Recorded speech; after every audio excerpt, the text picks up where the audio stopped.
Urubyiruko nk'umubare munini ugize abaturarwanda ari nabo bafite imbaraga igihugu cyiteze ejo hazaza hazira ubukene, rurakangurirwa gukura amaboko mu mifuka, gahanga imirimo ishingiye ku buhinzi n'ubworozi nk'uko impuguke zizi ibanga muri uyu mwuga zidahwema kubibashishikariza. Ni icyegeranyo kigufi kigizwe n'ubuhamya bw'impuguke mu ishoramari mu buhinzi n'ubworozi, Sina Gerard, ari nayo washinze Entreprise Urwibutso imaze kuba ubukombe mu Rwanda ndetse no mu biyaga bigari. Mwagiteguriwe kandi murakizwaho n'ikigo giteza imbere ubuhinzi n'ubworozi bwa kinyamwuga binyuze mu mahugurwa SAIC, Stewardship Agribusiness Incubation Center mu ndimi z'amahanga. SAIC imwe mu nshingano yimirije imbere ni ukwigisha no guhugura no gushishikariza abanyarwanda cyane cyane urubyiruko gutinyuka no gushora imari mu buhinzi n'ubworozi bubyara inyungu, aho gutegera amaboko igihugu ahubwo bagashaka ibisubizo bitanga akazi ku bandi banyarwanda. Uyu rwiyemezamirimo kandi avuga ko binyuze mu ishuri ryigisha ubuhinzi n'ubworozi bwa kinyamwuga College Fondation Sina Gerard yiyemeje guhindura ubuzima bw'abatuye icyaro, abazamura mu byiciro by'ubudehe hamwe n'intumbero yo kubavana mu bukene.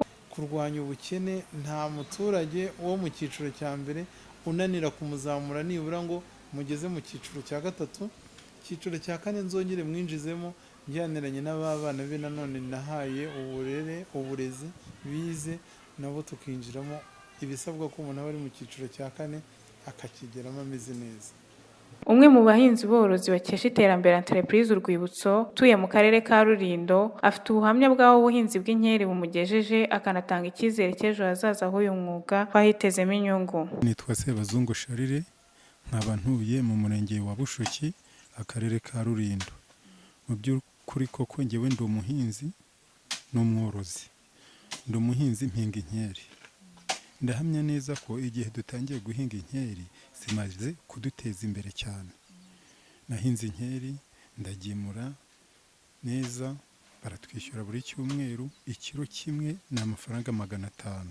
Ubu ngubu icyo ndimo guteganya gukora kindi ni ukubigiraho ubworozi. Barimo kutworoza inka zirimo gukamwa litiro hejuru ya 15. Julienne Sina, umwe mu bana ba Sina Gerard, umujene ufite impamyabumenyi y'icyiciro cya gatatu cya kaminuza yaboneye mu gihugu cy'Ubwongereza, yahisemo gutera ikirenge mu cy'ababyeyi be ashora amafaranga atari menshi mu buhinzi bw'inyanya ubu zikorwamo ketchup yitwa Kacu, imwe mu ndyoshyamirire ikorwa na Entreprise Urwibutso. Uyu mwari mpari impungenge urubyiruko ko gutangira umushinga w'ubuhinzi bidasaba igishoro by'ikirenga, bitanasaba yewe inguzanyo za banki. Icyo navuga ni uko nta gishoro gitoya kibaho kandi gutangira ni kare.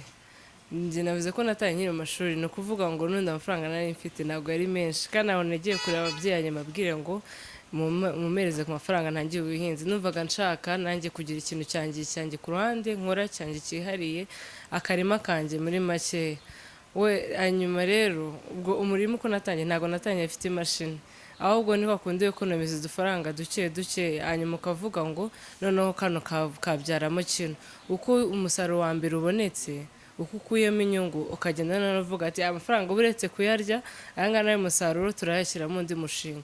Nk'uko navuze, nawe natangiye mfite greenhouse 3, nawe natangiye mfite 2, natangiye mfite imwe turimo turareba ko nyine twideburira muri iyo ngiyo imwe, ukagerageza kuba ibihingwa byawe hafi kugira ngo nanone bitononekara. Hanyuma rero wa musaruro uvuyemo turawubika, nyuma y'imyaka 2 nibwo twongeye noneho kuinvestisa tubyaramo indi greenhouse. Niyo mpamvu rero ntabwo ari ngombwa gutegereza ko banki izakuguriza, gutegereza yuko uzajya amafaranga ya mirenge. Sina Gerard nk'umuhinzi mworozi wabigize umwuga aramara impungenge urubyiruko rugitinya gushora imari muri uyu mwuga. Nshimira itangazamakuru ryiza, nkanashimira urubyiruko kandi nkangurira urubyiruko rutagomba kwitinya, kandi nkangurira uwo ari wese yaba urubyiruko ndetse n'abashoramari ko gushora mu buhinzi ariho uba ushoye, aho utapfa gusubira inyuma uko ubonye uramutse ubyigiyemo wese, kandi ukabikora neza, cyane cyane wubahiriza ubuziranenge, ukubahiriza amabwiriza asabwa mpuzamahanga cyangwa se mu gihugu cyangwa mu karere. ibyo ngibyo hari icyizere. Abari badukurikiye kuri Agribusiness TV turabashimiye, tunabibutsa gukora subscribe kuri channel yacu mukazajya mubona ibindi biganiro tubategurira. Tubifurije gukomeza kugubwa neza no kunogerwa na gahunda za televiziyo yanyu Agribusiness TV Rwanda. Mwari kumwe na Germaine Mutuyimana.